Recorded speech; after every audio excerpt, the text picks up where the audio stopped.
الحمد لله وكفى وسلام على عباده الذين اصطفى أما بعد أعوذ بالله من الشيطان الرجيم بسم الله الرحمن الرحيم وذكر فإن الذكرى تنفع المؤمنين سبحان ربك رب العزة عما يصفون وسلام على المرسلين والحمد لله رب العالمين اللهم صل على سيدنا محمد وعلى آل سيدنا محمد وبارك وسلم اللهم صل على سيدنا محمد وعلى آل سيدنا محمد وبارك وسلم اللهم صل على سيدنا محمد وعلى آل سيدنا محمد وبارك وسلم.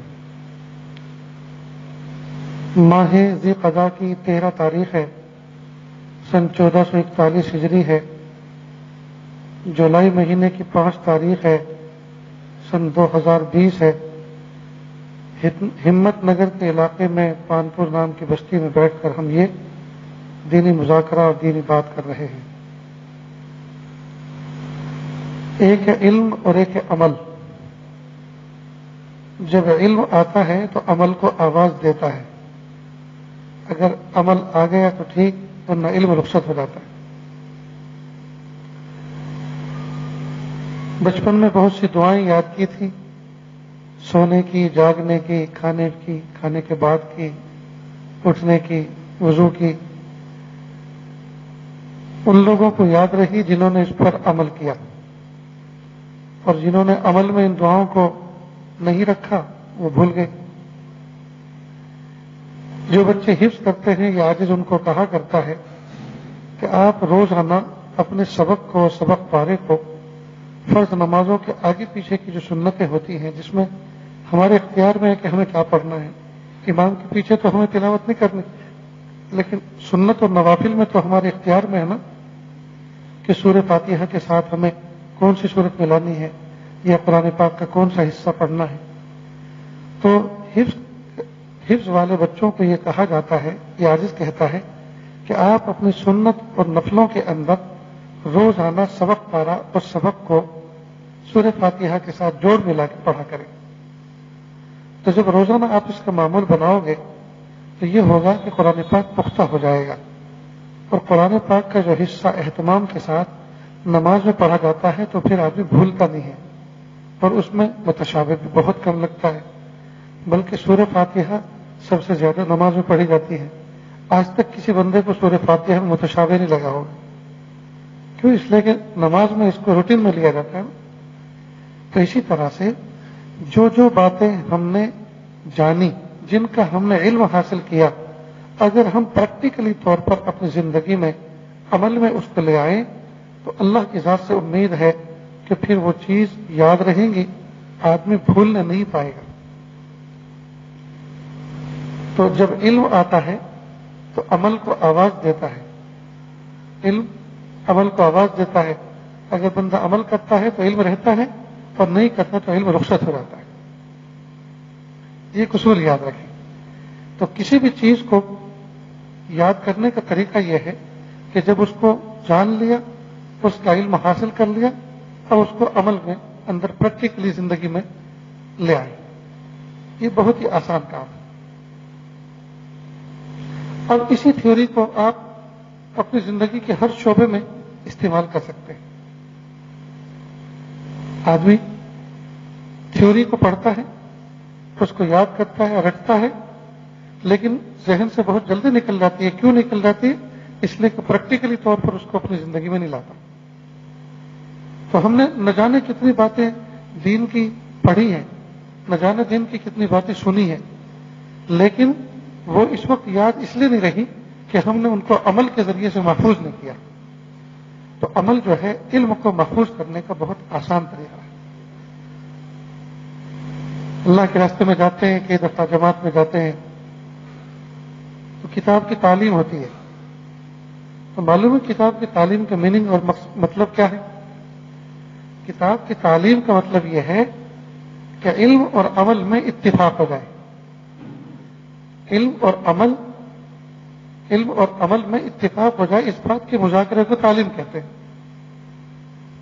تو تعلیم میں اس بات کو کہ دیکھو علم یہ ہے، عمل یہ ہے، اور یہ اس لیے بولا جا رہا ہے تاکہ علم اور عمل ایک ساتھ ہو جائے. اور جہاں پڑا اونچا نیچا ہوتا ہے وہی گڑبڑ ہوتی ہے. علم زیادہ عمل کم. ہم اپنے علم کے مطابق اپنے عمل کو کریں. کتنی بات یاد رہے گی؟ اب آگے سنیے. اللہ کے محبوب صلی اللہ علیہ وسلم نے اپنی امت کو عمل پہ کھڑا کیا. عمل پہ کھڑا کیا.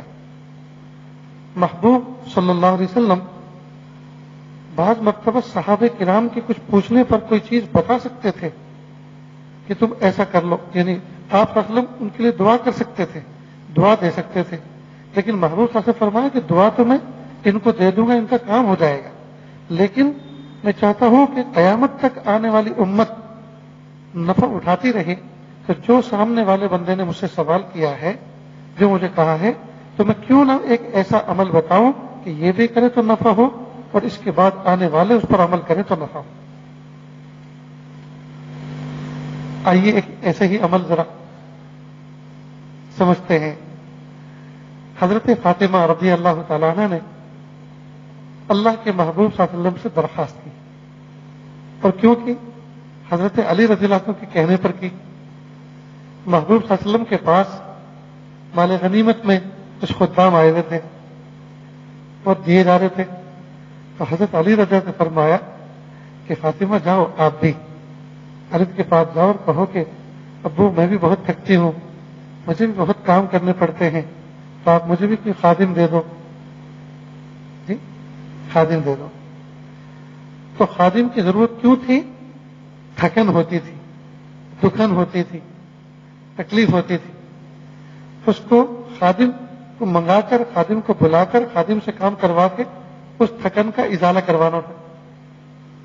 تو پیارے آقا صلی اللہ علیہ وسلم ایک نہیں دو دے سکتے تھے، کوئی پوچھنے والا نہیں تھا. محبوب اپنی بیٹی کو ایک نہیں دو بھی خادم دے سکتے تھے، لیکن محبوب صلی اللہ علیہ وسلم نے اپنی بیٹی کو وہ چیز دی جو اس بچے کے لیے بہتر تھی. کیا بہتر؟ دیکھیے، اگر محبوب صلی اللہ علیہ وسلم کوئی خادم دیتے اور خادم کو کھلانے کی ذمہ داری بھی، اس کو ٹھہرانے سلانے کی ذمہ داری بھی، یہ سب ذمہ داریاں بھی آتی نا. تو محبوب صلی اللہ علیہ وسلم فرمایا کہ بیٹی کیا خادم کو لے جاؤ گی اور کیا مستقل اس جان کی حفاظت کرو گی، اس کے لیے اس کے حقوق ادا کرنے کی ذمہ داری اور ماں سوا تمہارے اوپر عائد ہوگی. کیا تمہیں اس سے بہتر چیز نہ بتا دوں؟ کیا ابو بتائیے. تو فرمایا 33 مرتبہ سبحان اللہ، 33 مرتبہ الحمدللہ، 34 مرتبہ اللہ اکبر پڑھ لیا کر. جی تو خادم کو کیوں لینے جا رہی تھی؟ تاکہ تھکن دور ہو اور وہ تھکن والا کام جو ہے وہ خادم کرے اور فریش رہے. معلوم ہوا اس مقصد کے مقابلے میں اللہ کے محبوب صلی اللہ علیہ وسلم نے یہ عمل بتایا. تو یہ عمل ایسا ہے کہ جو آدمی رات کو پڑھ کے سوئے گا صبح کو فریش اٹھے گا، تھکن غائب. اور یہ تجربے کی بات. بہت سے ہمارے متعلقین دوست احباب پوچھتے ہیں کہ جی رات کو ارادہ کر کے تو سوتے ہیں تہجد پڑھیں گے لیکن آنکھ نہیں کھلتی. تہجد تو دور کی بات ہے، فجر میں بھی آنکھ نہیں کھلتی. تو یہ عاجز اہتمام کے ساتھ یہ عمل ان کو بتاتے ہیں کہ آپ جو ہیں رات کو سونے سے پہلے تسبیح پاکی پڑھ کر دونوں ہاتھوں پہ دم کر کے جہاں تک جسم پر ہاتھ جا سکے آپ کرا لو اور بسم اللہ کر کے سو جاؤ. انشاءاللہ فریش اٹھو گے، کیونکہ اللہ کے محبوب صلی اللہ علیہ وسلم نے اپنی بیٹی کے فریش ہونے کے لیے عمل دیا تھا، ان کی تھکن کو دور کرنے کے لیے عمل دیا تھا. اس لیے کہ خادم تھکن دور کرنے کے لیے تو مانگ رہے تھے کہ بھائی جب خادم کام کرے گا تو پھر ہمیں کرنا نہیں پڑے گا، تھکن نہیں ہوگی. تو ہم نے فرمایا کہ خادم کو کیا ایسی چیز بتا دیتا ہوں کہ تم فریش رہو گے اور اللہ پاک اجر بھی عطا فرمائیں گے. اب دیکھیے، اگر اس وقت خادم دے دیتے تو حضرت فاطمہ کا کام ہلکا ہو جاتا رضی اللہ عنہ. جی لیکن یہ جو وظیفہ دیا، یہ نہ یہ کہ حضرت فاطمہ رضی اللہ عنہ کے کام آیا، بلکہ صبح قیامت تک پوری امت کو کام آتا رہے گا. یہ ہے اللہ کے محبوب صلی اللہ علیہ وسلم کے جی ملفوظات اور محبوب صلی اللہ علیہ وسلم کی ہدایات اور باتیں بتانے میں یہ ہے نفع. اللہ اکبر.